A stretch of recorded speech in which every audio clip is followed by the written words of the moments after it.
이번 보고서는 LG 디스플레이, 그다음에 LG 이노텍입니다. 자, 오늘은 보고서들이 조금 한 기업에 한 3개씩, 4개씩 이렇게 나온 날이라서 좀 묶어서 좀 설명을 좀 드리도록 하겠습니다. 그래서 뒤로 가면 갈수록 중복된 내용들은 이제 밑줄이 안 그어져 있기 때문에 그냥 목표 주가들만 확인하고 넘어가는 식으로 진행을 하겠습니다. 자, 첫 번째는 LG 디스플레이들에 대한 보고서들이고요. 희망 목표가는 25,000원이고 현재 주가는 21,100원인데 오늘 아무래도 한 4% 내지 한 5% 정도 아마 빠졌을 거라고 예상을 합니다.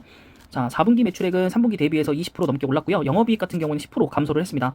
자, 이전에 비해서 이게 감소가 된 이유는 일회성 비용이 이제 됐는데, 일회성 비용은 여러분 아시겠지만 성과급입니다. 자, 그래서 이것을 제외하고 나면 전망 수준과 유사한 것으로 측정이 되고 있습니다. 결국에는 실적 부합입니다. 자, 이것에는 자세히 좀 뜯어보면 LCD TV는 영업 적자로 좀 전환한 상태이고, IT 패널 같은 경우에 소폭 하락을 했고, 그 다음에 OLED 같은 경우에는 오히려 개선이 좀 된 상태입니다. 자, 그래서 LCD TV 패널 가격 및 수요 부진에 따른 실적 악화에 대한 우려 때문에 더 주가가 부진하고 있고요. 지속적으로 이제 TV 비중이 좀 지속적으로 줄어들고 있어서 부정적 영향은 그리 크지 않을 예정이라고 합니다. 자, 그래서 LCD, IT 패널 같은 경우에 안정적 수익을 좀 유지를 하고 있습니다만 소폭 하락한 게 좀 아쉽긴 하고요. OLED TV나 이제 OLED 수익성이 좀 크게 증가하고 있는 상태입니다. 그래서 현재 저평가 구간은 맞고요. LCD 가격 하락에도 불구하고 영업이익은 개선될 정도로 경쟁력을 확보하고 있습니다. 또 P-아몰레드 사업부 같은 경우에 영업 흑자를 이제 확보할 정도의 안정권이고, 대형 OLED는 이미 4분기에 흑자 전환을 진행을 했다라고 나와 있습니다. 조금 더 자세하게 보신다면 LCD 같은 경우에 하락폭의 둔화가 시작이 됐습니다. 하락은 이미 진행됐었고 이제 둔화가 이제 되고 있는 거죠. 그 상황에서 이제 공급이 늘어나고 있기 때문에 오히려 패널 이제 메이커들이 가동률을 좀 낮춰서 이 공급을 좀 줄이는 거죠. 그럼 수요는 그대로인데 공급이 점점 내려오니까 가격은 비슷하다. 그래서 수익성은 좀 개선될 것이다. 물론 매출액은 좀 줄어들 예정입니다. 자, 근데 또한 이제 TV에서 모니터로의 전환이 좀 시작되는 반면 BOE라든가 HKC는 아직도 생산 능력을 확대하는 중이기 때문에 당분간은 공급 과잉으로는 갈 거라고 보고는 있습니다. 그래서 모니터 가격이 좀 중요하다라고 되어 있습니다. 자, OLED 같은 경우에는 신규 고객의 확보가 절실한 상황이고, 장비 개선으로 10K/월 정도는 추가될 예정이다. 그리고 추가 증설이 필요한데 과연 과감하게 이것을 들어갈 수 있을 것인가에 대한 의문은 좀 남아 있습니다.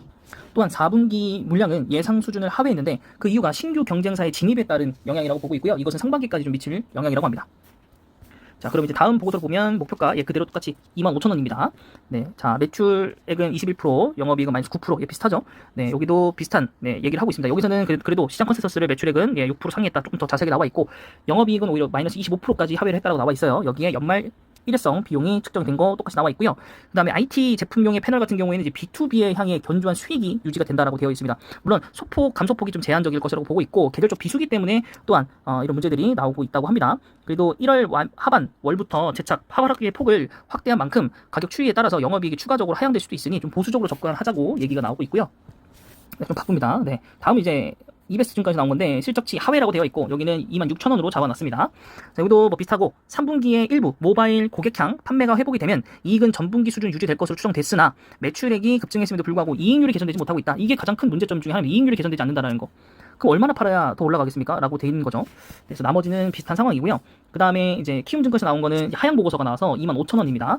자, 여기는 또 다 같은 내용이고, 전 사업부가 양적 질적 성장을 이룬 해가 되었으며 대형 OLED 사업부의 수익성이 연간으로 손익분기점 수준을 달성한 것으로 측정이 됐습니다. 거기에 현금 배당도 재개한 점, 주주 가치도 지금 다시 살펴보고 있다. 그리고 코로나 특수 효과 소멸로 인해서 좀 당분간 실적이 좀 안 좋을 수도 있다라는 것도 지금 보고서의 한쪽의 좀 방향이라고 볼 수 있겠습니다.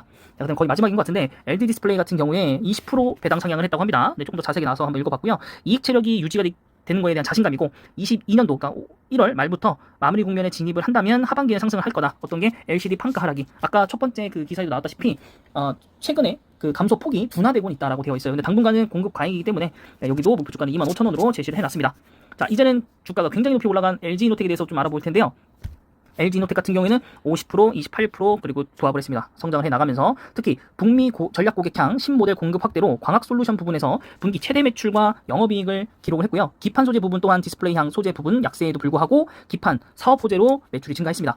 자, 전장 부분 같은 경우 원자재 가격의 인상과 부품 수급의 이슈로 좀 적자를 유지를 했습니다. 이게 좀 아쉬운 점이긴 하죠. 그래도 원자재 가격이라는 건 언젠가는 하락을 할 테고, 또 부품 수급 이슈도 이제 공급망이 풀리게 된다면 올라갈 것이라서 이것도 큰 문제는 되지 않는다라고 좀 봅니다.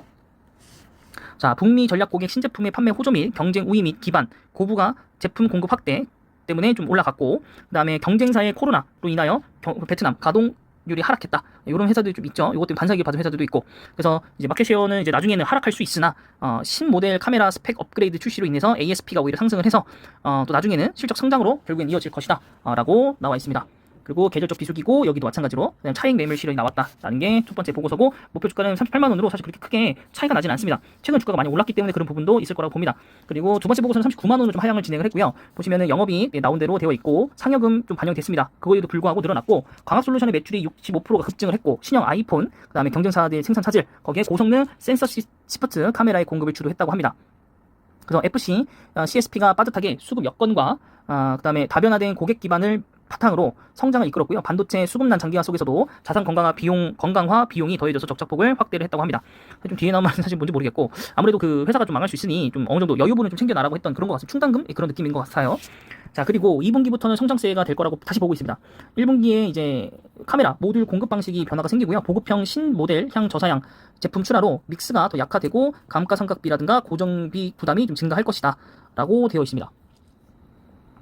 1분기는 그래서 이거 2분기부터는 이게 좀 변할 것이다라고 되어 있는 것 같고요. 그다음에 뭐 포토마스크 이런 게 있는데 상반기에 신모델이 개발이 되면 수요가 집중될 거라고 되어 있습니다.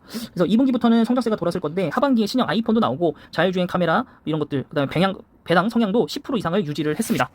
그리고 이제 2월 말쯤에는 또 갤럭시 22가 나올 예정이기 때문에 그 부분도 좀 있을 거라 봅니다. 자, 그 다음에 여기는 오히려 상향은 됐어요. 왔다 갔다 하죠, 지금. 45만원, 아까 38만원, 39만원, 지금 여기는 45만원. 네. 보시면, 네, 같은 얘기였고, 여기는 오히려 카메라 쪽이 좀 부각을 했습니다. 그래서 RX 제품은 1000만 대 이상 출하가 기대가 되고요. 다수의 3D 카메라 채용으로 동사에게 수혜가 집중이 될 것이라 보고 있고, 전기차 시장에도 진출했기 때문에 카메라에서의 그 역량을 좀 집중시킬 것이다. 그래서 1조 원 규모의 광학 솔루션 투자도 집행을 했고요. 3D 모듈 캐파 확대 목적으로 고공급산의 지위를 더더욱 공고했다라고 되어 있습니다. 자, 그 다음은 오히려 이런 것들을 부정적으로 보고 있습니다. IB 투자증권에서 실적에 대한 이제 기고 부담과 대규모 투자료나 고정비 증가, 그래서 단기간에는 조금 성장을 조금 제한할 것이다 라고 되어 있는데 여기는 이미 목표주가 43만원 43, 45, 39, 38 대단하네요, 그죠? 그럼 보통 한 40만원 선으로 보고 있는 것 같아요, 목표 주가들이. 자, 그 다음에 아무래도 여기가 조금 더 현실적인 것 같아요. 41만 5천원 정도, 41만 5천원 정도. 네, 여기도 다 같은 얘기를 하고 있습니다. 근데 여기서 조금 더 자세히 보면 광학솔루션 사업부 매출액을 보시면 68%나 상승을 했고요. 경쟁사의 라인 문제로 점유율을 가져오게 된 거. 근데 어쨌든 점유율을 갖고 왔기 때문에 다시 이동할 가능성은 사실 그렇게 크지 않습니다. 바꾸는 게 힘든 거지. 한 번 바꾸면 또 바꾸기 귀찮거든요. 네. 자, 두 번째로는 중요한 생각으로 전장 부품 13%가 증가했고 여기서는 자동차의 부품 수급만 해결된다면 3분기부터는 더 큰 폭의 매출이 일어날 것이다 라고 좀 보고 있습니다. 그래서 하반기로 갈수록 더 좋은 주식이 될 수 있다. 여기도 목표 주가만 유지되는 건 보시면 될 것 같고요. 경쟁사의 기술 한계로 추가 진입도 힘들 것이다 라고 추가적으로 조금 더 첨가를 하도록 하겠습니다. 그리고 스마트폰의 향을 좀 낮췄죠. XR 기기라든가 전장형 이제 카메라, 그러니까 자율주행 카메라, 스마트카 카메라 이런 게 또 나왔기 때문에 그런 부분들에 대해서 조금 많이 좀 퍼뜨려 놓을 수 있다라는 것이고, 그 다음에 이제 그 세계 밸류체인을 보면 카메라 모듈이라든가 반도체 패키지 피어 그룹들을 보면 이 1위는 무조건 이노텍이고요. 그 다음에 2위가 시가총액상으로는 이 써니 옵티컬이고, 그 다음에 삼성 전기, 그 다음에 이제 이거 뭐라고 그러죠? 무슨 비덴이라고 되어 있는데, 네, 뭐 잘 모르겠고 일본 기업이고, 그 다음에 이제 오필림, 네, 보통 이런 기업들 많이 표기를 하죠. 네, 그리고 제가 그 보고서도 다 읽어드렸던 심테카 파트론도 여기 있네요. 자, 그래서 보시면 LG 이노텍이 압도적입니다. 압도적이고 그 써니 그 옵티컬하고도 비교를 해봤을 때 뭐 매출액 장난 아니고, 그죠? 영업이익도 몇 배입니까? 이게 거의 9배 수준에 좀 거의 다가오고 있고, 이익률이라든가 이런 것들은 거의 다 2배 정도 차이가 납니다. 그래서 좀 시장에서 좀 절대적 좀 위치를 좀 갖고 있는 것 같고요. LG 이노텍은 점차 좀 더 주가가 올라가야 될 것 같다. 그래서 오늘 주가가 좀 떨어졌는지 한번 좀 살펴봐야 될 것 같습니다. 자, 먼저 LG 디스플레이 이거 8%나 떨어졌네. 8%.